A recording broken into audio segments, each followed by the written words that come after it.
Very good morning, students. I hope all of you are fit and fine at your home, right? So, I'm your English teacher and my name is Farida Khatun. So, today I'm going to teach you a new poem. The name of the poem is The Laburnum Top. It is your second chapter. That means I'm going to start to teach you chapter 2. The name of the chapter 2 is The Laburnum Top. It is a poem and this poem has written by Tate Hughes. In this chapter, in the laburnum top, Tate Hughes describes how the laburnum tree's top is silent, lifeless in the absence of the goldfinch. Here, goldfinch is a bird which is yellow colored. Okay, the coming of the sweet singing yellow bird makes all the difference. The tree comes to life with chitterings and trillings, but the same laburnum tree becomes empty and also silent again the moment the bird flies away. All right, so ये जो कविता है, इस कविता के नाम है the laburnum top. Laburnum एक पेड़ के नाम है, ट्री के नाम है जो टोटली येलोइश होते हैं. और ये कविता लिखा है टेट ह्यूज. तो यहाँ पे हमारे जो पोइट है टेट ह्यूज ने बताया कि जो पेड़ है, जो ट्री है लेबरनम, सो लेबरनम की एकदम टॉप में एक बर्ड आते हैं. उस बर्ड का नाम होता है गोल्डफिंच, और गोल्डफिंच भी येलो कलर का होता है. तो गोल्डफिंच मतलब एक साथ एक ग्रुप आते हैं, तो आकर कहा जाता है लेबरनम के टॉप में वो लोग आकर बैठते हैं और एक ब्रांच से दूसरा ब्रांच तक वो लोग जंप करके जाते हैं, प्ले करते हैं. चिरपिंग्स, चीटरिंग्स एंड ट्रिलिंग्स, ये सब साउंड जो बर्ड्स अपने साउंड करते हैं, तो इस साउंड को अलग अलग तरीके का साउंड होता है. तो अलग अलग तरीके की साउंड को चिरपिंग्स बोलते हैं, कुछ साउंड ऐसा होता है चीटरिंग्स बोलते हैं उसे, और कुछ साउंड को ट्रिलिंग्स बोलते हैं. कुछ साउंड बहुत ही लाउड होता है बट शॉर्ट होता है. तो इस तरह के अलग अलग साउंड होते हैं. तो जब सब एक साथ एक ग्रुप में साउंड करते हैं, हाँ, तो इस साउंड को क्या बोला है, सॉन्ग बोला गया है. तो वो लोग एक साथ जब गाते हैं तब क्या होते हैं, ट्री में एक वाइब्रेशन आ जाते हैं, और उसी वाइब्रेशन से वो जो ट्री है, ट्री की टॉप में जैसे कि बहुत नॉइज होते हैं.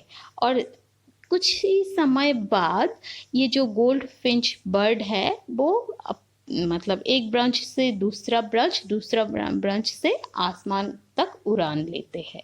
और जब ये ट्री को छोड़ के आसमान तक उड़ान लेते हैं, तब फिर से ये जो ट्री है लेबरनम, सो लेबरनम फिर से खाली हो जाते हैं. The tree becomes empty and silent again the moment the bird flies away. मतलब when the bird flies away it becomes empty and silent. okay, तो जब ये बर्ड आसमान तक उड़ान लेते हैं तब क्या होते हैं, टोटली एम्प्टी होते हैं और साइलेंट होते हैं. ऑल राइट, सो ये this is the main theme of the poem.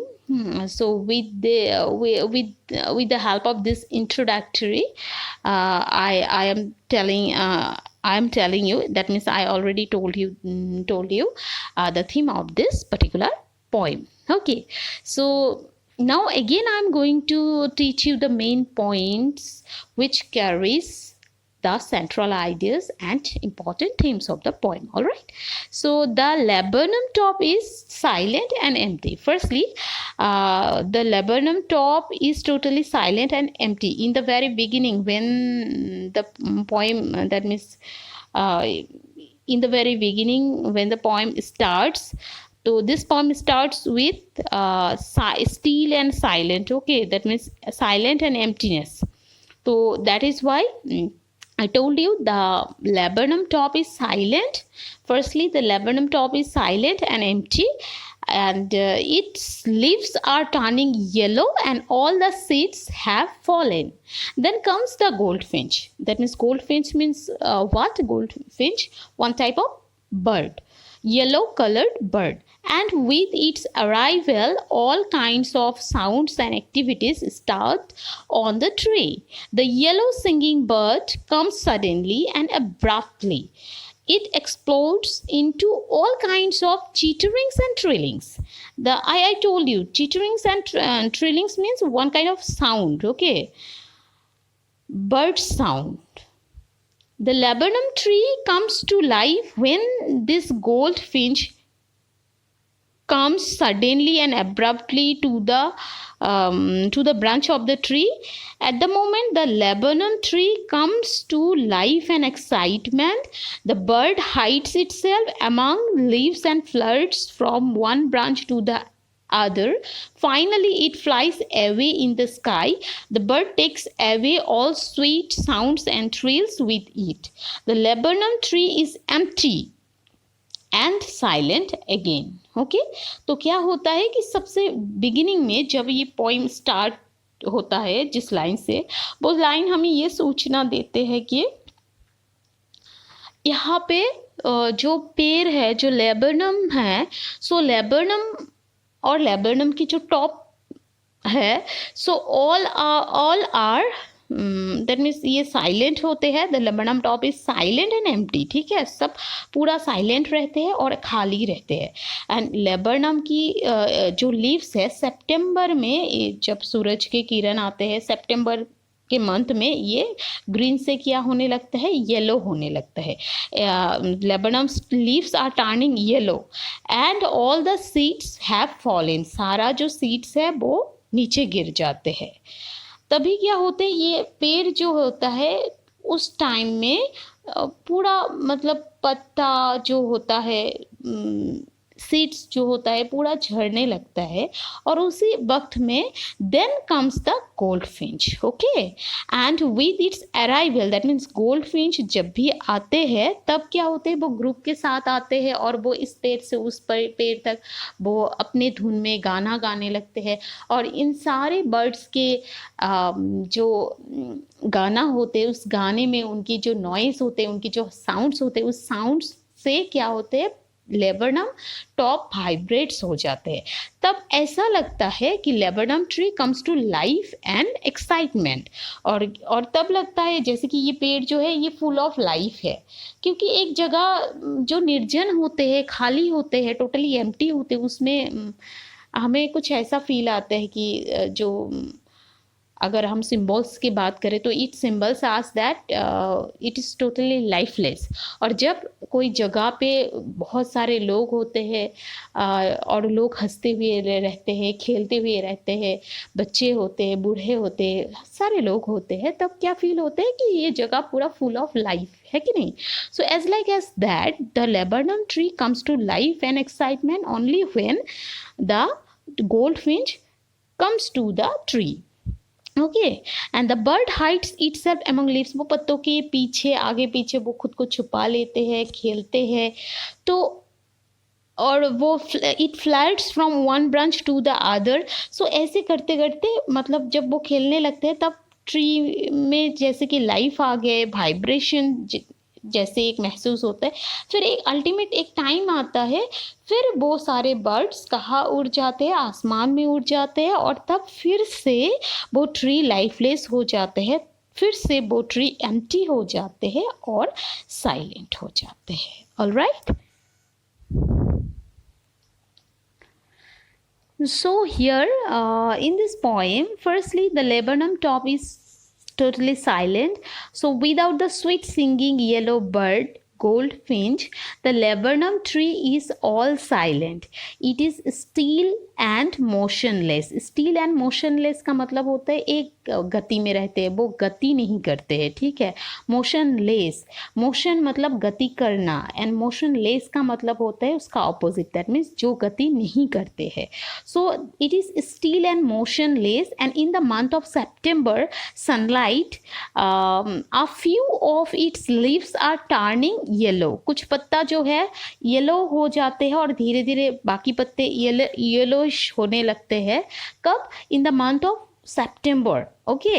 And all its seeds have fallen, मतलब मैं कहने की कोशिश कर रही हूँ कि लेबरनम की जितने सारे सीड्स है वो गिरने लगता है सितंबर मंथ में। और सितंबर मंथ के आफ्टरनून में जो ट्री है, जब धूप पड़ते हैं और आफ्टरनून के मोमेंट होते हैं, तो उस मोमेंट में क्या होते हैं, ट्री जो है ये दूर से अगर आप देखोगे तो ये टोटली येलोइश हो जाते हैं। जैसे कि सनशाइन के लिए ये ट्री जो है ऑलरेडी सितंबर की धूप के कारण आधा पत्ता ऑलरेडी येलो हो रहा है और बाकी भी होने लगे हैं, लेकिन जितना बचा कुचा जो ग्रीन है अब तक आधा येलो आधा ग्रीन के पोजीशन में है, बट अब दूर से दिखोगे तो एक येलो वाला ग्लेज आने लगता है, येलोइश दिखने लगता है। जैसे कि एज फॉर एग्जांपल अगर मैं कहूँ कि अगर आप धूप में फ़ोटो खींचते हो, अगर अपने मोबाइल से धूप में जाकर सेल्फी लेते हो, फोटो खींचते हो, तो क्या होते हैं, आपके चेहरे ज़्यादा ब्राइट दिखता है। So as like as that, so ये जो सनशाइन है जब ये लेबरनम के ऊपर पड़ते हैं तो हमें दूर से क्या दिखता है कि it is looking like as a yellowish tree, okay, एक पूरा येलो कलर ट्री लगता है। Alright, so now come to the second point. The second point is goldfinch, that means the birds coming makes all the difference. जब ये bird आते हैं, goldfinch आते हैं लेबरनम टॉप पे, तभी सब डिफरेंस दिखने लगता है, तभी सब सिचुएशन में बदलाव आता है। तभी जैसे कि एक जगह जो निर्जन थे, जो मोशनलेस थे, उसमें जैसे कि गति होने लगता है। गति कैसे? वाइब्रेशन की बात कहा है। और तभी लगता है कि चारों ओर बहुत ही नॉइस होने लगते हैं, साउंड, सिंगिंग, डांसिंग, ऐसे कुछ फील आते हैं। तो तब ऐसा होता है कि it is totally fruitful, okay, and full of life. So tab the laburnum tree comes to life and excitement. All right, so goldfinch, that means the birds coming to the laburnum's top makes all the difference, and the tree comes to life again, and it comes suddenly and abruptly, okay, with its chitterings, with its whisperings, and with its trillings. तो ये जो मैंने अभी भी कहा, whisperings, trillings and chitterings, it's a kind of sound which only can be produced by the goldfinch. तो ये only bird ही कर सकते हैं, गोल्डफिंच ही कर सकते हैं, जिस तरह की आवाज़ के बारे में यहाँ पे लिखा गया है। Alright, so the whole tree trembles and thrills, it is full of sweet sounds and activities. The bird flits out to a branch and finally launches away towards the infinite. All right, so next point is which is last point, that is emptiness and silence again. It means, इसके मतलब ये है कि the bird hides itself entiring the thickness of leaves and branches. वो पत्तों के नीचे, branch के नीचे खुद को छिपाते हैं, एक पेड़ से दूसरे, दैट मीन्स एक ब्रांच से दूसरे ब्रांच तक जंप करके जाते हैं, जैसे कि लिजर्ट की तरह उसका गति होते हैं, बहुत ही कॉन्शियसली, सेंसिटिवली, और वो बहुत ही स्पीड वे में वो एक जगह से दूसरी जगह तक को गति करते हैं। Then it flies out in the sky, and the laburnum tree comes back to its old silence and emptiness again, and the bird has taken away all sweet sounds and exciting movements with it. All right, now come to the poem. Now I am going to read the whole poem for your better pronunciation. तो अब तक मैंने आप लोगों को क्या समझाया, इस कविता की थोड़ा बैकग्राउंड होते हैं, इंट्रोडक्टरी पार्ट होते हैं। कोई भी पोएम है, पोएम का बहुत सारे मतलब लिखने के अलग अलग स्टाइल होते हैं, poem, prose and every kind of literary works, okay. So यहाँ पॉज करती हूँ, फिर मैं आपको थोड़ा बैक में जाकर आपको थोड़ा इसकी बैकग्राउंड, हिस्टोरिकल बैकग्राउंड के बारे में बताती हूँ। You know what, we are using language. With the help of language we are communicating with each other, right? So that means we need language, and which is very essential part, isn't it? So now the question arises, what is language? So then the answer will be, language is the communication process through what we can communicate with each other. And we are reading which language? English language. And English language gives us another flow. This English language gives us a new language, isn't it? So its pronunciation, its accent, all are totally different, है कि नहीं? कि हम जब हिंदी बोलते हैं हमारे tune अलग होते हैं, हम जब आसामीज बोलते हैं तो हमारे ट्यून अलग करना पड़ता है, फिर हम जब इंग्लिश बोलते हैं तो इंग्लिश का एक्सेंट और इसका ट्यूनिंग टोटली क्या होता है? डिफरेंट होता है अलग अलग लैंग्वेज से, है कि नहीं? सो you know, whenever we are learning anything, any kind of language, then it is considered as that literature. That means Assamese literature, English language literature, and then Hindi literature. Each and everything is different. तो English literature gives us different background. So जो हमें English की background बताते हैं. So whereas literature means writing skill, जो which is full of writing skills, which is all about writing abilities. ठीक है, जो हमें writing abilities skills के बारे में idea देते हैं. That means जो भी हम लिखते हैं, as for example all kind of articles, prose, poetry, fiction, non fiction, ये सारा जो होते हैं, जो लिखने की तरीका होते हैं, अलग अलग पैटर्न होते हैं, ये सारा पैटर्न किसके अंडर में आता है? लिटरेचर के अंडर में आते हैं. Alright, so that is why literature includes all kind of writing skills. Okay, so prose जो होता है it is quite long and descriptive. तो जहाँ पे there is no limitation, you can write it in your own way. That means you can make it very broad and long. But in terms of poem में there is some restrictions. Okay, यहाँ पे कुछ restrictions होते हैं. You cannot write, that means आप मतलब पूरा book नहीं लिख सकते हो एक पोएम. दैट मीन्स पोएम का वर्ड लिमिटेशन होते हैं. कुछ एक्सेप्शंस भी है जहाँ पे 200 लाइन या फिर आप ये भी कह सकते हो 1000 या 2000 लाइन के पोएम भी है, बट उसमें बहुत सारे अलग अलग पैटर्न हैं जो फॉलो करके लिखना पड़ता है. तो इन शॉर्ट आपको ये जो 11 लेवल है उसमें आ जाओ. तो 11 लेवल में जब भी आप कोई पोएम पढ़ते हो, ये पोएम इतना लंबा नहीं होते, ये छोटा होता है.